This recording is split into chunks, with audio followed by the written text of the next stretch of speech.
الحمد للہ رب العالمین والصلاة والسلام علی نبیہ الصادق الامین محمد وعلی آلہ وصحبہ اجمعین اما بعد فاعوذ باللہ من الشیطان الرجیم من حمزہ ونفخہ ونفسہ رب اشرح لی صدری ویسر لی امری واحلل عقدۃ من لسانی یفقہوا قولی۔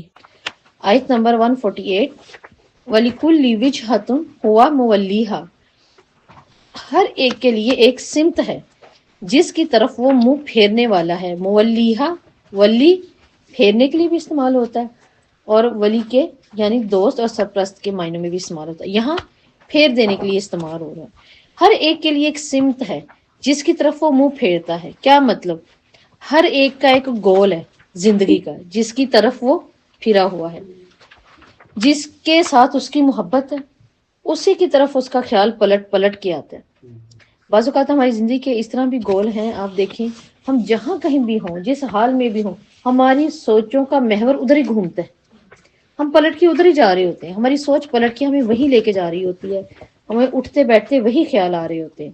تو یہاں اللہ تعالیٰ کہہ رہے ہیں ہر ایک کے لیے ایک اس کے پلٹنے کی ایک ایسی جگہ، ایک ایسا خیال، ایک ایسا مرکز اور گول ہے، وہیں اس کا دھیان رہتا ہے۔ ہر ایک، یہاں بات ہو رہی ہے ولی کلی وج، اور وجہ ہم نے کیا پڑھا ہے پیچھے؟ چہرہ ہے، اور اس کے ساتھ ساتھ جسم کے لیے جسم بھی ہے، ٹھیک ہے، جسم بھی۔ اب جہاں چہرہ کریں گے آپ کا جسم بھی اس طرف ہی ہے۔ اور اگر جسم ہے، یہاں پہ ان آیات میں ہم بات کریں تو ہم جب کعبے کی طرف اپنا رخ کریں گے، وجہ کریں گے، تو اس میں کیا ہوگا؟ صرف وجہ ہی ہوگا کھڑے ہو کے، منہ ہی کرنا ہے؟ نہیں، آپ دیکھیں فزیکلی آپ مکمل اس طرف جا رہے ہیں۔ اور اگر ہم اللہ ہی کی طرف کریں بات، اللہ کا وجہ جانے کے لیے، تو اللہ کا چہرہ، اللہ کی رضا چاہنے کے لیے، تو یہاں ہمیں معلوم ہو رہا ہے کہ وجہ جو ہے وہ جسم کے لیے بھی استعمال ہوتا ہے۔ تو اس سے مراد ہے کہ ہر قوم کا ایک قبلہ بھی ہے۔ ہم قبلے کی آیات پڑھ رہے ہیں تو اس میں دیکھیں ہر قوم کا ایک قبلہ ہے جس کی طرف وہ منہ کر کے نماز پڑھتے ہیں۔ ہر کسی نے اپنی عبادت کے لیے ایک مرکز، ایک گول بنایا ہے۔ ہم نے تو مذاق میں یہ بات رکھی ہوئی ہے نا، لیکن کیا ہے اس قول کے مطابق؟ ملا کی دوڑ مسجد، ملا کی مسجد تک دوڑ ہے نا۔ اصل میں یہ تو ہم نے ایک بنا لی نا، مذاق کے لیے بنا لی بات، ورنہ دیکھیں اس کا گول، اس کی زندگی کیا تھی، اس کی فکر، اس کی دوڑ صرف مسجد، اللہ کی رضا، اللہ کے گھر کے لیے۔ تو آج ہم نے بنا لیا اس کو مذاق، لیکن یہ کتنی اچھی ہے۔ اور وہ اقبال کا ایک شعر بھی تھا، میری زندگی کا مقصد تیرے دین کی سربلند، ٹھیک ہے نا۔ میں اسی لیے ملا میں قاری، ٹھیک ہے، میری تو پوٹری جو ہے بہت ہی ویک ہے۔ لہٰذا دیکھیں یہ چیزیں وہ ہیں جو کہ ہمیں بتاتی ہیں ہر انسان کا ایک مرکز ہے، ایک گول ہے زندگی کا۔ کسی کی جاب ہو سکتی ہے، کسی کی اولاد ہی ہو سکتی ہے، ٹھیک ہے؟ ہر کسی کا کوئی نہ کوئی ایک ایسا گول ہے جس کے اندر وہ کھپا ہوا ہے۔ تو یہاں اللہ تعالیٰ کہہ رہے ہیں ہر کسی کے لیے ایک گول ہے، لیکن اللہ کیا چاہتے ہیں؟ فاستبقوا الخیرات، نیکیوں میں اللہ چاہتے ہیں تم کیا کرو؟ تم صرف اور صرف اعمال صالحہ کی طرف نکلو۔ اللہ تعالیٰ نے بہت پیارا سوال کیا، ہر ایک کے لیے ایک سمت ہے، ساتھ اللہ اس کا جواب خود سے کیا دے رہے ہیں؟ اگر ہے بھی کوئی بھی گول ہے زندگی کا، کہیں بھی عمر لگا دی ہے، توجہ لگا دی ہے، صلاحیتیں لگا دی ہیں، ساتھ اللہ تعالیٰ کہہ رہے ہیں لیکن کرو کیا؟ اگر گول بنانا ہی ہے تو فاستبقوا الخیرات، خیر میں نہیں، خیرات، نیکیوں میں دوڑ لگا دو۔ اور یہاں پہ لفظ صرف اتنا ہی نہیں ہے فاستبقوا الخیرات، چل کے جانا، جاءت، جائی، یہ لفظ استعمال نہیں ہوئے، کیا ہے؟ دوڑ لگانے کی بات آ رہی ہے۔ دوڑ کب لگائی جاتی ہے؟ کسی چیز میں بڑھنے کی بات کب کی جاتی ہے؟ جب انسان اکیلا ہو؟ نہیں، جب پہلے سے رش ہو چکا ہو، ٹھیک ہے، لوگ بڑھ چکے ہوں اور وہ ریس اپنی جدت پکڑ چکی ہو، یعنی اب چلنے کا، آرام سے ٹہلنے کا موقع نہیں ہے، بہت سے دوڑنے والے دوڑ رہے ہیں، اب تمہیں بھی دوڑ کر ان میں شامل ہونا ہے۔ اب ہم سے پہلے اور اب تک کتنے کتنے بہترین لوگ ہیں جو اللہ کی دوڑ میں لگے ہوئے ہیں، نیکیوں کی دوڑ میں لگے ہوئے ہیں دن رات۔ تو اللہ تعالیٰ کہنے اگر تم نے کوئی گول بنانا ہے تو بنانا پڑے گا، لیکن اب دوڑ کے آنا پڑے گا، کیونکہ اس سے پہلے دوڑ لگی ہوئی ہے، تمہیں بھی دوڑ ہی لگا کے بیچ میں آنا ہے۔ اب ہم آرام سے نہیں اس چیز کو سوچ سکتے کہ ہم یہ بعد میں کریں گے کام، اچھا میں نا بعد میں کروں گی، میرے پاس ہوگا ایسا، میں یوں کروں گی، میں وہ کروں گی۔ نہیں، آپ نے سوچنا ہے، دوڑ لگ چکی ہے، دوڑ میں لوگ بہت آگے جا چکے ہیں، لہٰذا اب میرے چلنے کی تو بات ہی نہیں اور نہ میرے سوچنے کی بات ہے، اب تو بس دوڑ کے گھسنا ہے مجھے اور اس دوڑ میں پار ہونا ہے۔ تو اللہ کہہ رہے ہیں فاستبقوا الخیرات، سو نیکیوں میں آگے بڑھو۔ کیا مطلب؟ بھلائیوں کے حصول اور قبولیت کے لیے تیزی کر دو، یہ گول بنانا پڑے گا.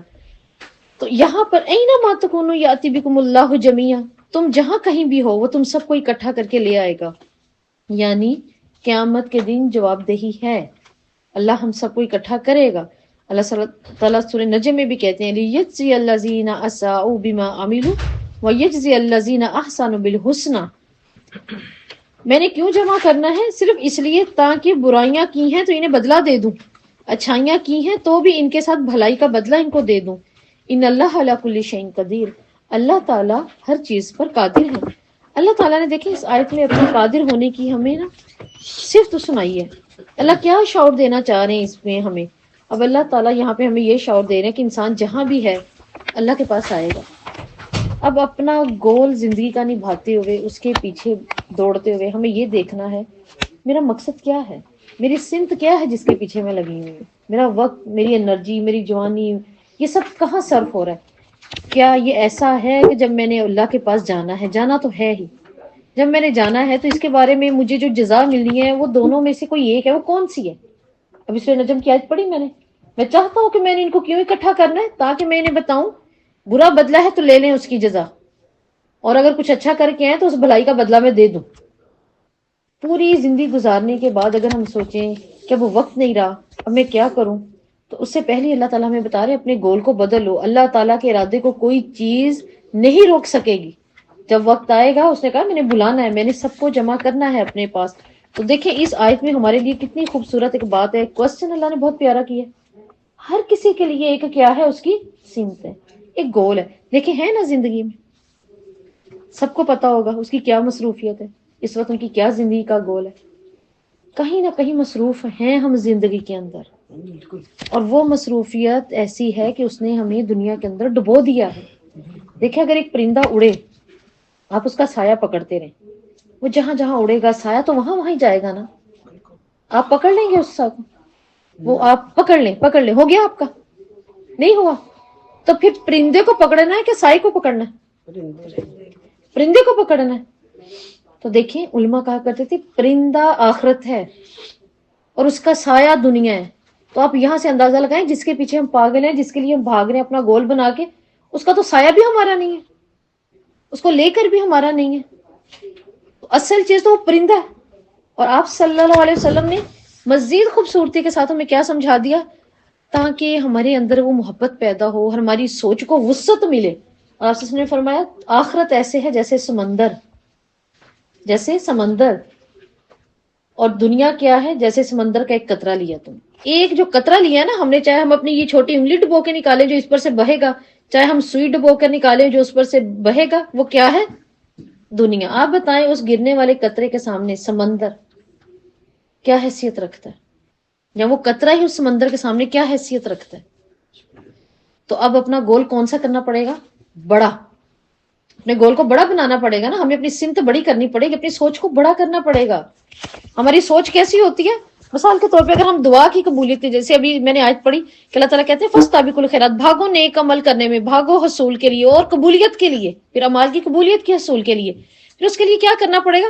سوچ بڑی، نیکیوں کا گول بڑا، آخرت کے لیے جو گمان ہے ان کو بڑا کرنا پڑے گا. آپ دیکھیں کتنے پیارے گمان تھے، بڑے گمان تھے، بڑی تربیت کے پیچھے، ایک بڑے استاد کے پیچھے تربیت بھی بڑی تھی. آپ صلی اللہ علیہ وسلم جیسے استاد، ربیہ بن کعب جیسے شاگرد جو سیکھ رہے ہیں، تو کیا ہوا؟ آپ صلی اللہ علیہ وسلم کی خدمت کیا کرتے تھے، دن رات بیٹھے رہنا پاس. ایک دفعہ آپ صلی اللہ علیہ وسلم بہت خوش ہوئے، انہوں نے جلدی سے جوتی رکھی تھی تہجد کا ٹائم نا. دیکھیں کوئی اتنا بھی خیال کرے تو دل میں واقعی بہت عزت اور محبت پیدا ہوتی ہے نا. تو یہ کہتے ہیں آپ صلی اللہ علیہ وسلم تہجد کے وقت اٹھے، میں نے جلدی سے جوتی پاس کر دی اور پانی بھی پاس کر دیا. اور آپ صلی اللہ علیہ وسلم اس قدر خوش ہوئے، اس قدر آپ کہتے ہیں ربیہ مانگو، کیا مانگتے ہو؟ خوشی دیکھیں. اور واقعی مستجاب الدعا رسول، اتنے پیارے استاد ہیں، تو کہتے ہیں مانگو، کیا مانگتے ہو؟ اب آپ دیکھیں ان کی سوچ ہمارے جیسی، ہماری سوچ بڑی محبت ڈھا بھی جائے تو یہاں تک آتی ہے اے اللہ کے رسول ہمیں بھی اپنے در پہ بلا لیں، ہمیں بھی مدینہ بلا لیں.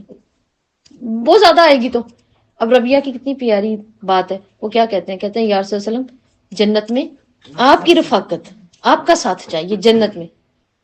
تو اٹس مین ان کا گول اس وقت صرف جنت ہی نہیں تھی. ایک تو یہ بات پتا چلی کہ جنت وہ تو ملے گی، رسول کہاں ملیں گے؟ جنت میں. یہ تو ان کو پتا تھا, انہوں نے کہہ دیا مجھے آپ کی رفاقت چاہیے, جب آپ کی ملے گی تو جنت میں ملے گی. جیسے میں اکثر کہتی ہوں نا, کسی کو کفن پہناتا ہے تو آپ نے کیا فرمایا, اللہ تعالیٰ اسے سندس کا لباس پہنائے گا. تو سندس کا لباس کہاں پہنائے گا؟ جنت. تو پھر ٹینشن لینے کی ضرورت ہی نہیں, اللہ مجھے جنت میں لے کے جانا, مجھے سندس وہاں پہنانا نہیں. جب سندس پہنا دی تو جنت میں پہنائی. اسی طرح آپ صلی اللہ علیہ وسلم کی رفاقت کہاں ملی؟ جنت میں ملی. دوسرا ہمیں یہ بھی پتا چلا کہ ہمیں جو اللہ تعالیٰ کہہ رہے ہیں نا, فاستبقوا الخیرات, بھاگو نیکیوں کی طرف. تو نیکیاں کرنے کے لیے پھر کس کی طرف بھاگنا پڑتا ہے؟ نیک لوگوں کی طرف, ہے نا. ایسے لوگوں کی طرف جن کا گول آخرت ہے, جن کا گول دنیا نہیں ہے, ان کی طرف بھاگیں گے تو ہی ہمیں اچھی رفاقت ملے گی. تو اپنی دعاؤں میں یہ اللہ سے دعا کرتے رہا کریں کہ اللہ تعالیٰ ہمیں بہترین اپنے چنے ہوئے لوگوں کے ساتھ ملا دے, یا انہیں ہم سے ملا دے. انہیں ہم سے ملا دے. کتنے صحابہ ہیں جو کہ خود سے اللہ کے رسول کے پاس آئے اپنے پیاس بچانے, اور کتنوں کے پاس تو اللہ کے رسول خود. بلال کو کس نے خریدا؟ کس کے دل میں ڈالی کہ بلال کو لے کر آنا ہے؟ اللہ تعالیٰ نے کس کے دل میں؟ محمد صلی اللہ علیہ وسلم کے دل میں ڈال دی نا.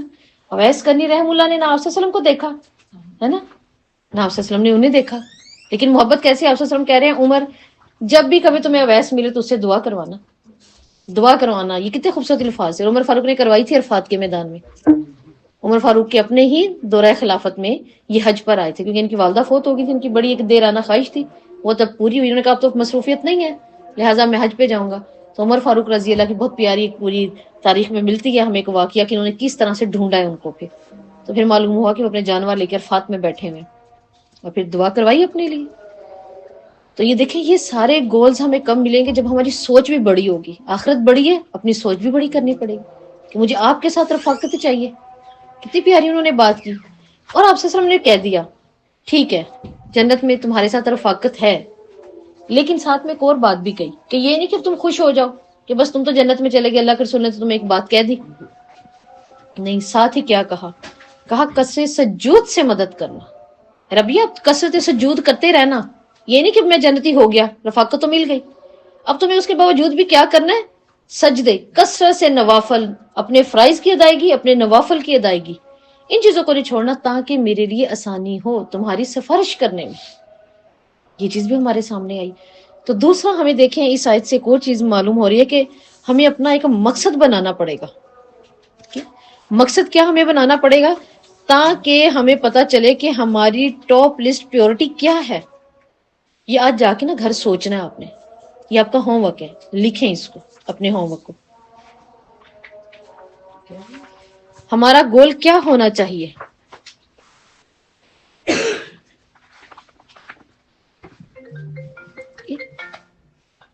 ہمارا دھیان کیا ہے اور ہمارا گول کیا ہونا چاہیے؟ یہ آپ کا سوال ہے, جس کا جواب آپ لوگوں کا مجھے گروپ میں چاہے اپنی پکچر کھینچ کے بھیج دیں, ٹھیک ہے؟ ہم لوگ نا شرما بھی جاتے ہیں, شرمانا نہیں ہے آپ نے. یہ ساری چیزیں اللہ کے ہاں گواہیاں ہیں آپ کی. کیا جب یہاں پائیں گے تو میں تب سب میں نہیں پوچھوں گی؟ تبھی تو میں پوچھوں گی, ٹھیک ہے نا؟ بچے پڑھ لکھ جائیں. جی, یہ آپ نے خود اس چیز کو نا انالائز کرنا ہے اپنی زندگی میں. کیا میرا یہی گول ہے؟ جو سمت ہے اللہ تعالیٰ بتا رہے ہیں وہ مشکل ہے, مشکل ہے. ایسا نہیں ہے کہ یہ میرے لیے بھی آسان ہے آپ لوگوں کو کہنا, آپ کے لیے جا کے اس کا ہوم ورک کرنا. یہ مشکل ہے. آپ بیٹھے ذرا جا کے نا, رات کو بیٹھیے گا, آپ نے 3-4 گھنٹے یہی سوچنا ہے اور آپ کو سمجھ نہیں آئے گی. لیکن اللہ سے مدد مانگتے ہوئے 2 نوافل پڑھیں, اللہ تعالیٰ سے دعا کریں, ٹھیک ہے؟ ایاک نعبد و ایاک نستعین. اس کے بعد کیا ہے؟ بیٹھیں کہ اللہ میرے قلم میں ایسی برکت ڈال کہ یہ میرے سے وہ لکھوائے جو میری زندگی میں اتر جائے. پھر آپ لکھیں اور دیکھیں کہ یہ میرا گول ہے. چاہے تو اسی کو ہی پڑھ کے, چاہے تو اسی کی پکچر پھر آپ نے گروپ میں بھیجنی ہے. انشاءاللہ تعالی ہم ایک دوسرے سے بہت کچھ سیکھتے ہیں, یہ یاد رکھیے گا. مت شرمائیے گا کہ مجھے گروپس میں اپنے جو ہیں وہ ہوم ورک بھیج دیں. ہم ایک دوسرے سے بہت کچھ سیکھتے ہیں, اور سب سے بڑھ کر میں آپ لوگوں سے بہت کچھ سیکھتی ہوں. بہت کچھ سامنے آتا ہے, بہت راستے کھلتے ہیں ہمارے لیے بھی. ٹھیک ہے, تو خلاصہ یہ کہ نیکیوں اور بھلائیوں کی طرف سبقت لے جانے کا راستہ کون سا ہے جو اللہ کہہ رہے ہیں کہ سبقت لے جاؤ؟ اگر راستہ اللہ نے دکھا دیا ہے تو راستہ ہے وحی الہی اور سنت محمد صلی اللہ علیہ وسلم کی. آپ صلی اللہ علیہ وسلم کی سنت کو قبول کرنے اور پھر اس پر عمل کرنے کے لیے اللہ تعالیٰ ہمیں یہ بات بتا رہے ہیں. پھر دیکھیں اللہ تعالیٰ نے یہ جو بات کی ہے, اس سے ہمیں کیا معلوم ہوا کہ تم جہاں کہیں بھی ہو اللہ تمہیں اکٹھا کر لائے گا. یعنی اس یقین سے انسان کے ضمیر کو جھنجھیڑا گیا ہے اور اندر ہلچل پیدا کی گئی ہے کہ پوشیدہ سے پوشیدہ معاملہ اور عمل کھل کے اور سمت کھل کے سامنے آئے گی. ایسا نہیں ہم قرآن میں پڑھتے ہیں کچھ ایسے بھی ہوں گے جنہیں دائیں ہاتھ سے نامہ مال دیا جائے گا اور وہ لینے کے بعد کیا کریں گے؟ بھاگیں گے. کیوں بھاگیں گے؟ ہم جا کے سب کو دکھا دیں دیکھو دیکھو میرا رزلٹ کتنا زبردست ہے. اور کئیوں کو بائیں ہاتھ کی طرف دیا جائے گا. وہ نہیں لیں گے, وہ لینا نہیں چاہتے. ٹھیک ہے, وہ لینا نہیں چاہتے. اب وہ کیوں لینا نہیں چاہتے؟ اب انہیں دیا جائے گا, پیچھے سے دیا جائے گا, وہ لینا نہیں چاہتے. کہ پیچھے سے دیا جائے گا کیا مطلب؟ ایسا تھوڑی ہے جو پاس ہے ان کو سامنے سے دے رہے ہیں, جو فیل ہے اس کو پیچھے سے آ کے. نہیں, انہوں نے لیا نہیں, وہ لینا نہیں چاہ رہے. ایک چیز آپ سامنے ہوں میں, آپ مجھے دے رہی ہیں, میں نے نہیں لینی تو میں کہوں گی مجھے نہیں چاہیے, ہاتھ پیچھے کر لیں گے تو ظاہر وہ پیچھے سے میں نے بیک کر دیا آپ کی طرف. وہ لینا نہیں چاہ رہے تو پیچھے سے ہوا. انہیں معلوم ہو گیا نہیں یہ جو ہے نا خسارہ, یہ خط نہیں, یہ خسارہ, یہ جہنم ہے. تو وہ لینا نہیں چاہیں گے. تو اللہ تعالیٰ نے یہ بتایا کہ سب کو میں نے جمع کرنا ہے. ایسا نہیں ہے کہ ہم نہیں جائیں گے. اللہ کی ملاقات برحق ہے. اس تھوڑے سے ٹائم میں اپنا کوئی سا بھی گول بنا لیں, اسی صحابی کی طرح بنا لیں جنہوں نے صرف آ کے بھی دین سیکھا. اچھا اللہ کے رسول مجھے بتا دیں کیا کروں کہ میرے لیے کفالت ہو. ٹھیک ہے, بتا دیا آپ صلی اللہ علیہ وسلم نے چند باتیں وہی دین کی, جو بھی صدقہ خیرات ہے, نماز ہے, صلہ رحمی ہے, بس. اس نے کہا یہ کافی ہے, کہا یہ کافی ہے, اور اس کی ڈیتھ ہو گئی. تو بتائیں ابھی تو عمل میں آئی نہیں پوری زندگی, ابھی تو آئی ہی نہیں ہے. ایک اور صحابی ہیں, ان کا کیا ہوا؟ 30 سال کی ایج میں وہ کیا کیا انہوں نے؟ ایمان لے کر آئے. 36 سال کی ایج میں وہ فوت ہو گئے. کتنی کم عمر ہے, کتنی پائی ہے؟ 6 سال. ٹھیک ہے. اب سعد بن خزیب ہیں یا کون سے ہیں, بہت مشہور صحابی ہیں, ذہن میں بھی نہیں آ رہا نام. باہر انہوں نے جو اپنی وقت پایا کتنا کم پایا, لیکن اپنا نام رکھ گئے. تاریخ میں اپنا نام تو رکھ گیا نا, کیونکہ ایک گول بن گیا تھا ان کا زندگی کا کہ میں نے نام بلند کرنا ہے اللہ کے دین کا. تو اللہ تعالیٰ نے بہرحال ہمیں یہ اتنی خوبصورت یہ جو بات یہاں بتائی ہے, اس کے ساتھ اللہ تعالیٰ فرماتے ہیں آیت نمبر 149 میں, وَمِنْ حَيْثُ خَرَجْتَ فَوَلِّ وَجْهَكَ شَطْرَ الْمَسْجِدِ الْحَرَامِ. اب جہاں کہیں سے بھی نکلیں, یہ آیت ہمیں بتا رہی ہے جہاں کہیں سے بھی نکلیں, مطلب اپنے گھروں سے جو آپ نکل رہے ہیں, ٹھیک ہے, گھر سے نکلے ہیں, کسی بھی جگہ سے نکلے ہیں. اور یہ جو لفظ آیا نا حیث خرجت فولی کا, یہ تکرار تاکید کے لیے تیسری دفعہ یہ استعمال ہوا ہے. اللہ تعالیٰ فرما رہے ہیں آپ جہاں کہیں سے بھی نکلے, کیا ہو؟ وجہ کا شطر المسجد الحرام, اپنے آپ کو کدھر پھیر لیں؟ مسجد حرام کی طرف. دل اس کی طرف اٹکا ہو. اب جیسے گول جہاں اٹکا ہوا تھا نا, ہم کعبے کی بات لائیں تو اللہ تعالیٰ کہتے ہیں کہاں اٹکنا چاہیے مومن کا دھیان؟ کعبے کی طرف, نماز, کہ وہی ہمارا مرکز ہے, عبادت. ٹھیک ہے, مقصد کیا ہو؟ عبادت, ہر وقت اللہ کی عبادت, یہ انسان کا گول اور مرکز. یہاں اللہ تعالیٰ تم جہاں سے بھی نکلو, اب جہاں کہیں سے بھی نکلو تو بھی گول کیا ہونا چاہیے تھا؟ اٹکا ہوا ہے اللہ کی عبادت. وَإِنَّهُ لَلْحَقُّ مِن رَبِّكَ, اور یقیناً آپ کے رب کی طرف سے یہ حق ہے. کون سا حق ہے؟ قبلے کا تبدیل ہونا. اور اگر اب ہم سوچتے ہیں ہماری زندگی کا یہ گول ہونا چاہیے آخرت, تو یہ حق ہے, اللہ کا حق ہے بندوں پر کہ وہ اسی کی عبادت کریں, وہ اپنے آپ کو آگ سے بچائیں, یہ حق ہے. وَمَا اللَّهُ بِغَافِلٍ عَمَّا تَعْمَلُونَ, اور جو بھی تم عمل کرو گے اللہ ان سے غافل نہیں ہے. مراد اللہ غافل نہیں ہے, ایک تو یہ کہ جو تمہاری زندگی کا گول ہے, سمت ہے, اللہ اس سے غافل نہیں ہے. کل کو ہم نہیں کہہ سکتے اللہ تعالیٰ میں اب کیا کروں, اتنی ذمہ داری تھی, کیا کرتی میں, یہ نہیں مجھ سے ہو سکا, یہ نہیں ہو سکا. ایسا نہیں ہوگا. اب دیکھیں 3 بیٹیوں پر کیا بشارت ہے, 2 بیٹیوں پر کیا بشارت ہے؟ جنت کی. ٹھیک ہے, آپ صلی اللہ علیہ وسلم نے کیا فرمایا؟ اگر کسی نے 3 بیٹیوں کی اچھی پرورش کی, علم دیا اور انہیں بیاہ دیا, تو وہ جنت میں میرے ساتھ ہوگا. کیسے ہوگا؟ ایسے ہوگا. ٹھیک ہے. ایک صحابیہ آ کر کہتی ہیں یا صلی اللہ علیہ وسلم 2 بیٹیاں, دیکھیں جسے 3 پہ کرنی ہے 2 والے بھی تو اتنا ہی کر رہے ہیں نا. تو آپ صلی اللہ علیہ وسلم نے کہا اس کے لیے بھی. ایک حدیث میں آتا ہے ایک خاتون آئی اور کہتی ہیں اللہ کے رسول میری 1 بیٹی ہے. دیکھیں 1 والا تو پھر وہ 3 والیوں سے بھی زیادہ کرے گا. ٹھیک, تو آپ نے فرمایا اس کے لیے بھی. لیکن اس کے پیچھے چیز کیا چھپی ہوئی آپ کو نظر آ رہی ہے؟ اس کی پرورش. اور حدیث کے الفاظ ہیں علم, اور علم کس کو کہا گیا ہے ہماری شریعت میں؟ دین کو, قرآن و سننا, اس کو کہا گیا ہے. اگر ہم لوگ تربیت ایسی نہیں کریں گے تو پھر 1 بھی نہیں, 3 تو اپنی جگہ. کہ کیا کرو کہ جہاں کہیں سے بھی نکلو اپنا رخ کہاں کر لو. جب بھی ہم جہاں سے نکلیں, جس سوچ سے نکلیں, جس ذات کے خول سے نکلیں, ہمارا گول کہاں ہو؟ اللہ کی طرف, ادھر پھیر لیں. اور یہ حق ہے, اللہ کی طرف اپنا راستہ چننا یہ حق ہے. کبھی بیٹھ کے نا دعاؤں میں اپنی یہ بھی دعا کیا کریں کہ اللہ تعالیٰ سے اللہ کو بھی تو مانگے، اللہ سے اللہ کو بھی مانگے. وہ کہتے ہیں نا ہیرے والے سے ہیرے مانگنے بھی ہیرے والے کو بھی تو مانگے نا. اللہ تعالیٰ سے اللہ کو مانگے کہ اللہ مجھے آپ سے محبت ہے، اللہ مجھے صرف تجھ سے محبت ہے، اللہ میں تجھے پانا چاہتی ہوں، اللہ تو میرا بن جا بس. اللہ کو مانگے. جیسے بھی میں نے بتایا تھا نا ربیہ بن کعب نے کیا مانگا، جنت نہیں نا مانگی، مقصد تھا اللہ کے رسول وہیں تو ہوں گے، جب ہوں گے تو وہیں وہ بھی مل جائے گی.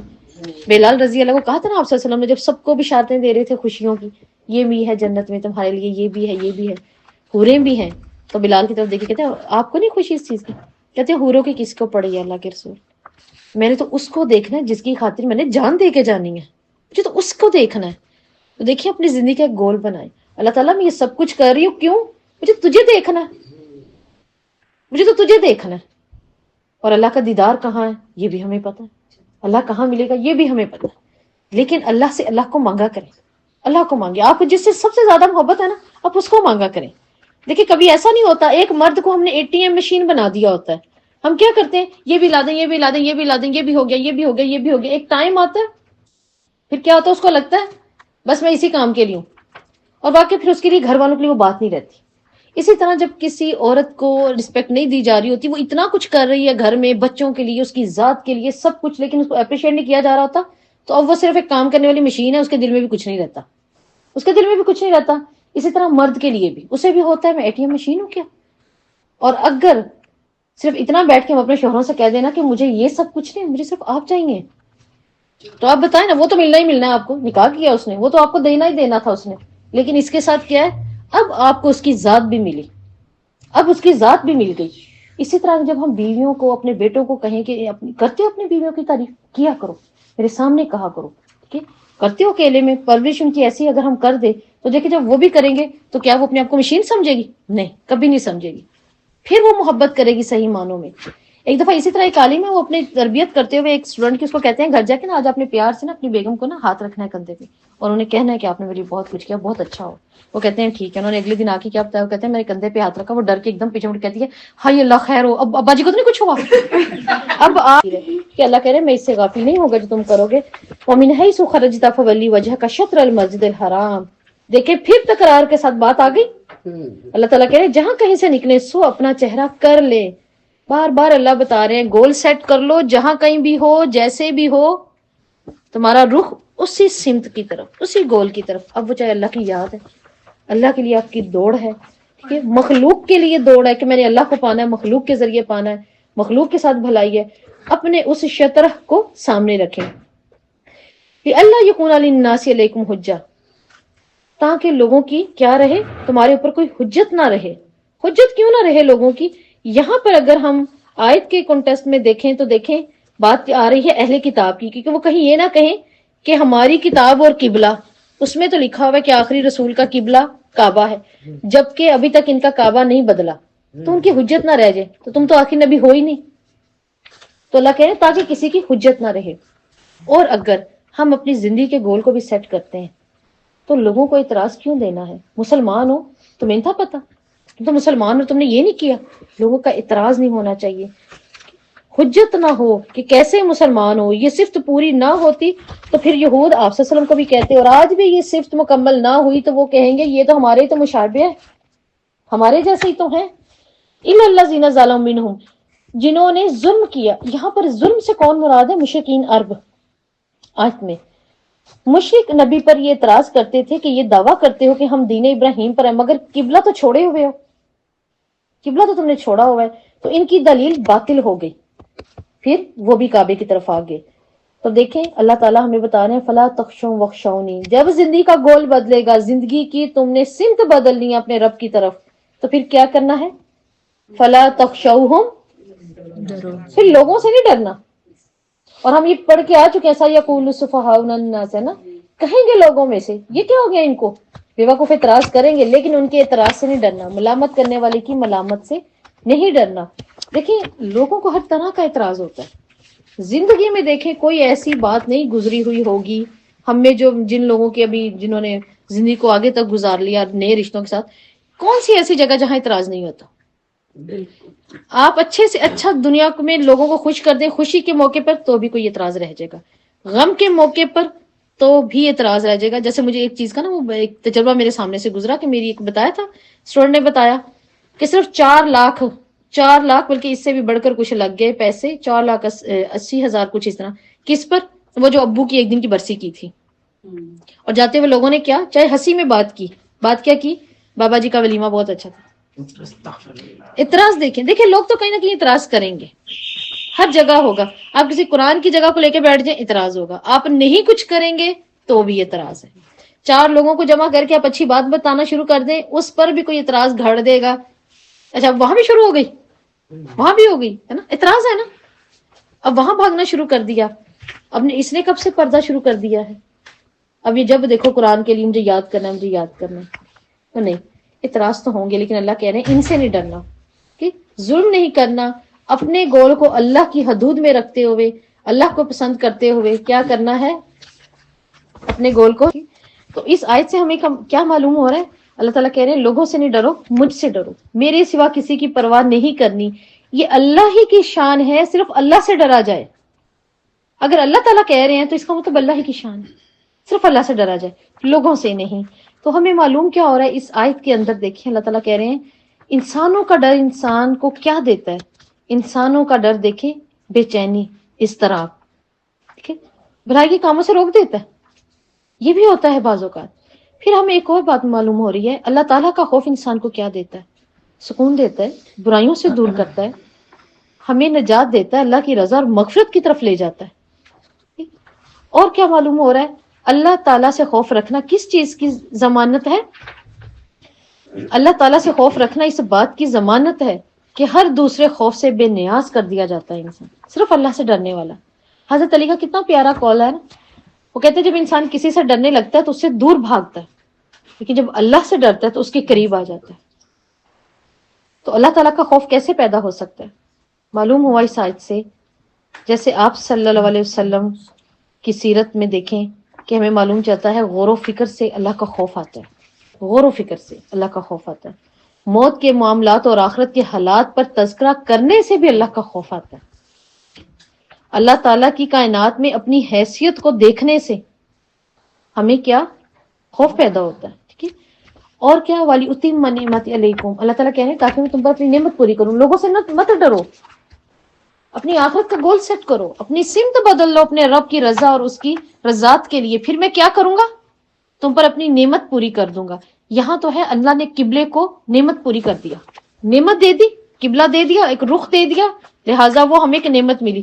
لیکن جس طرح یہاں ہمیں معلوم ہو رہا ہے نا کہ اللہ تعالیٰ کہہ رہے ہیں نعمت سے یہاں جو مراد ہے نعمتی, اس سے مراد ہے امامت اور پیشوائی. امامت دے دی, مل گئی نا امامت, ہمارے پاس آ گئی. ابراہیم سے لے کر بیت المقدس کی طرف نماز پڑھتے تھے, کعبہ کی طرف موڑ دیا, تو وہ امامت جو بنی اسرائیل پہ تھی کہ پوری دنیا کی رہنمائی کرنی ہے, اب وہ آ گئی آپ صلی اللہ علیہ وسلم. تو یہاں جو نعمت کی پوری ہونے کی بات ہے وہ پیشوائی ہے, یعنی بنی اسرائیل سے لے کر امت مسلمہ کو دے دی گئی کہ اب ساری انسانیت کو اللہ تعالیٰ کے راستے اور نیکی کے راستے پر چلنے کی خدمت یہ امت نبھائے گی, اس کے سپرد کر دی گئی. تو وَلَعَلَّكُمْ تَهْتَدُونَ, تاکہ تم ہدایت پاؤ. ہدایت کا راستہ کس کو اور کیسے ملتا ہے؟ اللہ تعالیٰ نے اپنے بندوں پر رحم کرتے ہوئے ہدایت کے اسباب آسان کیے ہیں. ایک تو یہ معلوم ہوا, پھر راستوں پر چلنے کے لیے ان راستوں کو آگاہ بھی کیا. ہمیں اس آیت سے ایک معلوم ہو رہی ہے بات, وہ یہ کہ ایک نعمت پوری ہوئی, اللہ کہہ رہے ہیں میں نے تم پر نعمت پوری کی, کعبہ کو تمہارا مرکز بنا دیا. دوسری نعمت کیا ہے, آپ صلی اللہ علیہ وسلم کا ہماری زندگی میں آنا. پھر قرآن میں اللہ تعالیٰ ایک اور جگہ پر کہہ رہے ہیں من اللہ, ٹھیک ہے, اللہ نے احسان کیا مومنوں پر, انہی میں سے محمد صلی اللہ علیہ وسلم کو بنا کر. ٹھیک, جیسے اگلی آیت میں بھی اللہ بتا دیں گے. تو قبلہ خود کیا ہے, دیکھا جائے تو دیکھیں یہ کمرہ ہے, لیکن یہ اللہ کا حکم ہے, ہم اللہ کا حکم پورا کرتے ہیں. ایک کمرہ ہے, ہم اللہ کا حکم پورا کرتے ہیں. دنیا کیا ہے, سایہ, وہ سیدھا کپڑا, ہم اللہ کا حکم پورا کر رہے ہیں اس تک پہنچنے کے لیے. کیا وہ کمرہ آخرت کی رضا بن جاتا ہے؟ نہیں, وہاں جو حکم پورے کرتے ہیں نا وہ اللہ کی رضا بنتے ہیں, وہ اللہ تعالیٰ کی رضا بن جاتے ہیں.